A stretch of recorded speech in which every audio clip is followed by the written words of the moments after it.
जहां से हमने बात शुरू की थी, कांग्रेस के कार्यकर्ता की हत्या हुई। इसके अलावा भी कई जगहों पर हिंसा हुई है। दूसरे फेज की वोटिंग से पहले कई जगहों पर हल्ला हंगामा मारपीट ये सब हुआ। बैरकपुर में प्रधानमंत्री मोदी की रैली से पहले टीएमसी और बीजेपी के कार्यकर्ताओं में खूब गुत्थम-गुत्थी चली। बैरकपुर इलाके में जगदल विधानसभा है, यहां बीजेपी और टीएमसी के वर्कर्स भिड़ गए और खूब मारपीट हुई। दोनों पार्टियों के समर्थकों और कार्यकर्ताओं ने एक दूसरे पर ईंट पत्थर जो मिला उससे एक दूसरे पर हमला किया। जरा देखिए तस्वीरें।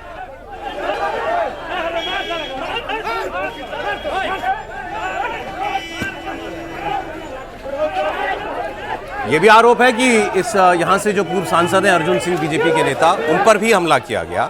टीएमसी के कार्यकर्ताओं ने उनको भी खींचकर मारने पीटने की कोशिश की है। इस बीच अर्जुन सिंह को निशाना बनाने का प्रयास हुआ। पुलिस ने 4 लोगों को अरेस्ट किया है और गिरफ्तार लोगों में भाटपाड़ा नगर पालिका पार्षद भी है। भाटपाड़ा से बीजेपी के कैंडिडेट और अर्जुन सिंह के बेटे पवन सिंह का यह कहना है कि भाटपाड़ा में उनके घर के सामने गोलीबारी की गई और इसमें सीआईएसएफ के एक जवान को गोली लगी है। टीएमसी ने कहा है कि गोलीबारी बीजेपी की तरफ से की गई है। तो आप सोचिए, कलकत्ता शहर में गोली भी चल रही है और पूर्व सांसद है, उसको खींचकर मारने पीटने का प्रयास। खैर, दोनों तरफ से ही इस किस्म के जो हैं वो आरोप हैं। एक और बड़ी वारदात, दूसरे फेज की वोटिंग से ठीक पहले देसी बमों का जखीरा बरामद हुआ है। रविवार शाम को कल दक्षिण 24 परगना के भानगढ़ विधानसभा क्षेत्र में दर्जनों बम मिलने से सनसनी फैल गई। एनआईए को केस दिया गया है, अब इसकी जांच एनआईए करेगी।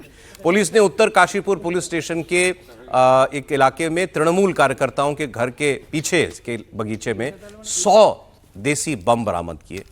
बताया जा रहा है कि उत्तर काशीपुर पुलिस स्टेशन की पुलिस ने सूचना मिलने पर छापेमारी की। एक घर को लेकर संदेह था, उस घर के पीछे बगीचे में तलाशी ली गई और इस दौरान एक बैग मिला। थैला खोला गया तो उसके अंदर वहाँ बहुत सारे बम जो थे वो बरामद हुए और गिनती की गई तो 100 बम थे। पूरे घर को घेर लिया गया। बाद में बॉम्ब डिस्पोजल स्क्वाड को बुलाया गया और बरामद बमों को फिर निष्क्रिय किया गया। अब एनआईए इस मामले की जांच कर रही है। ये सब आप कहाँ देखते हैं? मैं तो आप चारों मेहमान खड़े हैं यहाँ पर, मैं उनसे पूछता हूँ, कहाँ आपके यूपी में होता है ऐसा कभी? सर, आपके हरियाणा में होता हो अगर कभी? आप नहीं, मैं भी यूपी से ही हूँ वैसे तो। हाँ, लेकिन यूपी में बूथ कैप्चरिंग होती थी, बूथ लूटे जाते थे, पर इस तरह की घटनाएं नहीं हुई। आपने कभी देखा हिमाचल में?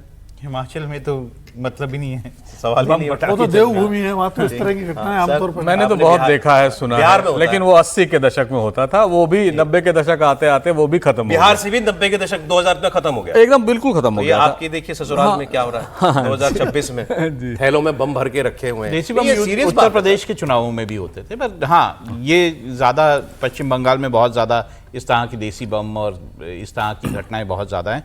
बिहार में भी एक समय ऐसा था जब बहुत ज्यादा इस तरह की हिंसा होती थी। ये बता रहे हैं ना कि ये जो पॉलिटिकल वायलेंस है, इसकी तो कॉटेज इंडस्ट्री चल रही है पश्चिम बंगाल। ये किस लिए इस्तेमाल होने थे? देखिए, पश्चिम बंगाल में क्या लेफ्ट के वक्त ऐसा नहीं था? लेफ्ट की ही जो आगे मतलब हिंसक विरासत है, मैं ये कहूँगा, वो टीएमसी ने आगे बढ़ाई। कुछ बदला नहीं, वो तो नेचुरल है। उसी की तरह काडर, लेफ्ट की तरह ही उनका काडर है, उसी की तरह से वो ऑपरेट करते हैं। तो वो जो चीज़ें हैं वो अभी भी पश्चिम बंगाल में वैसी।